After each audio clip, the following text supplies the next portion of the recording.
Yeah.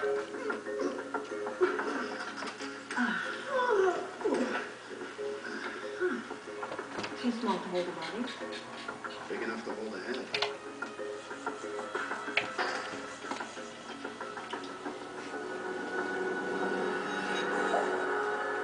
that what I think it is?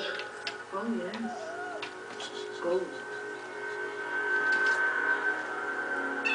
Hey, got another DNA sample to test. It's a rush job. Should I put it in my other rush jobs? Yes. Okay, I'll make it a rush job and I'll get right on it unless I get a rush job. Thanks, Emerson. Hey, could you tell Gibbs that I got the results back from Rebecca's DNA? It does not match the genetic material. Okay. That means we're Looking for a third one. Wait.